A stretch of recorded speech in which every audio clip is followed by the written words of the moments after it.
Article 141 কতে কি বিষয়ে জরুরি অবস্থা ঘোষণা করা যায় তার মধ্যে যুদ্ধ, বহিরাক্রমণ, এরপরে একটা আভ্যন্তরীণ গোলযোগের কথা বলা আছে।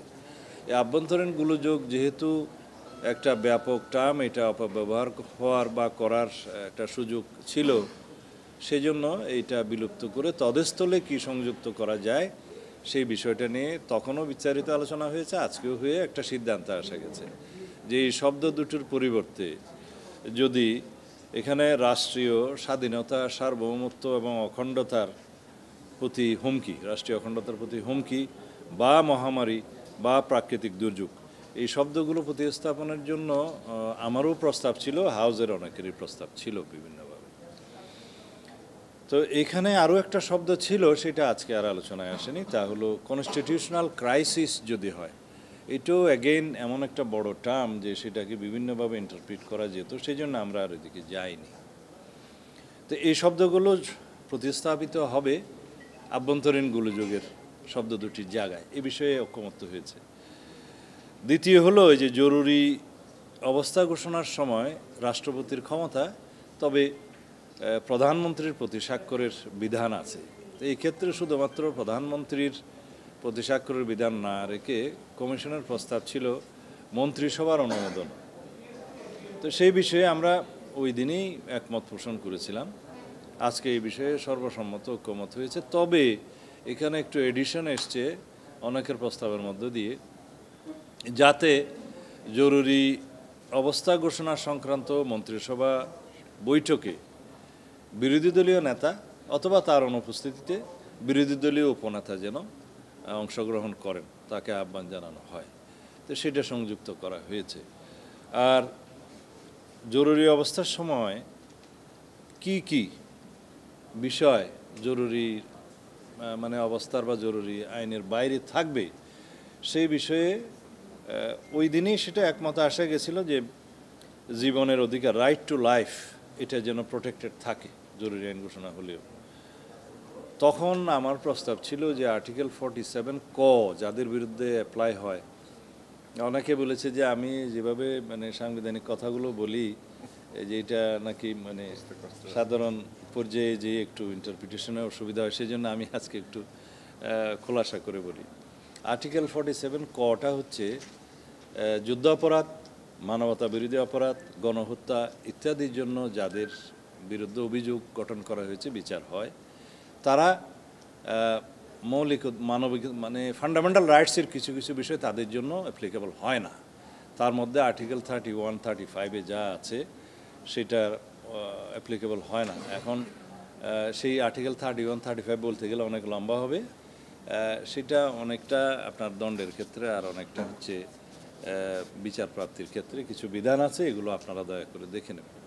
তো সেগুলো যেহেতু অ্যাপ্লিকেবল হয় না, জরুরি আইন চলাকালীন সময়ে সেই সমস্ত অভিযুক্তরা যদি জরুরি আইনের সুযোগটা নিয়ে, রাইট টু লাইফের সুযোগটা নিয়ে যদি সেটা সুযোগটা নিতে না পারে, সেই জন্য আমি উপস্থাপন করেছিলাম যে এটা রেস্ট্রিক্ট করা দরকার, যাদের বিরুদ্ধে 47 ক অ্যাপ্লিকেবল হবে আর কি, মানে যুদ্ধ অপরাধ, মানবতা বিরোধী অপরাধ এবং গণহত্যার জন্য যারা অভিযুক্ত হবে তাদের ক্ষেত্রে।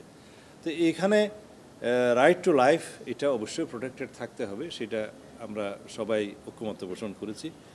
আর একটা বিষয় ঐকমত্য কমিশনের প্রস্তাবে এসছে যে বিচার ও দণ্ড সম্পর্কে বিদ্যমান বিধানের সংবিধানের 35 অনুচ্ছেদে বর্ণিত মৌলিক অধিকারসমূহ যেন খর্ব করা না হয়। এখানে আমি ক্লিয়ারলি বলেছিলাম যে বর্তমান সংবিধানেও আর্টিকেল 36 to 42 মানে অ্যাকসেপ্টিং 41 এগুলোর ক্ষেত্রে জরুরি আইন প্রযোজ্য হয় না, জরুরি অবস্থা প্রযোজ্য হয় না। এখানে 41 হচ্ছে ওই ধর্ম পালনের অধিকার, প্রিচিংয়ের অধিকার ইত্যাদি, এটা কখনো এই জরুরি আইনের আওতায় আসে না, এটা আর্টিকেল 41। একইভাবে 35ও ওখানে উল্লেখ করা নাই। তা আমার যুক্তি ছিল যে এটা অলরেডি বাইরে আছে, জরুরি আইনের বিধানের বাইরে, সেটা আবার এখানে পুনরুল্লেখের আসলে দরকার ছিল না। তো সেটা হচ্ছে বিভিন্ন আদালতে, ট্রাইব্যুনালে মামলা করার অধিকার জনগণের থাকবে এবং নিজের বিরুদ্ধে নিজে সাক্ষী দিতে পারবে না, এরকম অধিকার আছে। আরেকটা বিষয় ওই দিন আলাপে এসেছিল, সেটা হচ্ছে কারো বিরুদ্ধে লাঞ্ছনামূলক, নির্যাতনমূলক, নিবর্তনমূলক কোনো আচরণ করা যাবে না। ওই বিধানটা আসলে আর্টিকেল 35-এর সাবসেকশন 5-এ উল্লেখ আছে, তারপরেও সেদিন সেটা উল্লেখ করেছিল।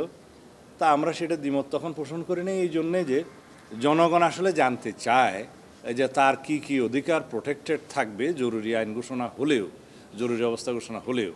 সেই জন্য সেই সময় আমি খুব একটা এটা নিয়ে আপত্তি তুলে নেই, বিকজ এটা অলরেডি প্রোটেক্টেড আছে। তারপরেও 18 করতে চাইলে কোনো অসুবিধা ছিল না। কিন্তু আজকে যখন পুরো 35 আর্টিকেলে উল্লেখ করলো, তখন বললাম যে এটা তো অলরেডি জরুরি অবস্থা ঘোষণা করলে আর্টিকেল 35 ওর ভিতরে পড়েই না। তারপরেও যেহেতু সবাই বিবেচনা করেন যে তারপরেও উল্লেখ থাকতে হবে, থাকুক, সেই হিসাবে রাখা। তো এই হচ্ছে জরুরি আইন সম্পর্কে আজকের ঐক্যমত্য। আর প্রধান বিচারপতি নিয়োগ সংক্রান্ত আপনারা জানেন এর আগেও 1-2 দিন আলোচনা হয়েছে হাউজে।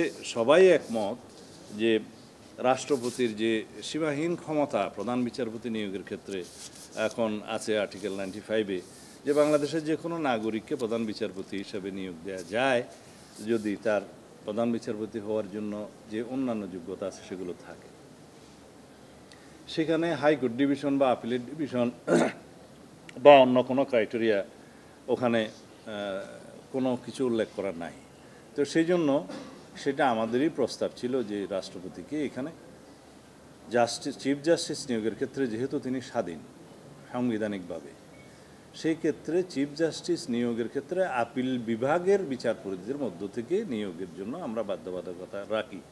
এবং আপিল বিভাগের আমাদের দলীয় অবস্থান ছিল জ্যেষ্ঠতম 3 জনের মধ্য থেকে যেন করা হয়।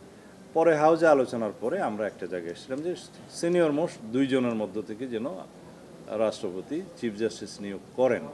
তো সেই ক্ষেত্রে কোনো দল আপত্তি জানিয়ে বলেছে এবং কমিশনের প্রস্তাব ছিল যেন সিনিয়র মোস্ট জ্যেষ্ঠতম যিনি হবেন একজন তাকে যেন করা হয়। তো এখানে আমাদের কিছু অবজারভেশন ছিল যে আমাদের অতীত অভিজ্ঞতা বলে যে সিনিয়র মোস্ট যিনি হলেন তিনি অত্যন্ত বিতর্কিত বা দুর্নীতিগ্রস্ত বা এরকম অনেক বিচারপতি আমরা দেখেছি যে দেশে থাকতে পারে নাই বা অনেক এলিগেশন হয়েছে, কনভিক্টেড হয়েছে, বিভিন্ন আপত্তি আছে।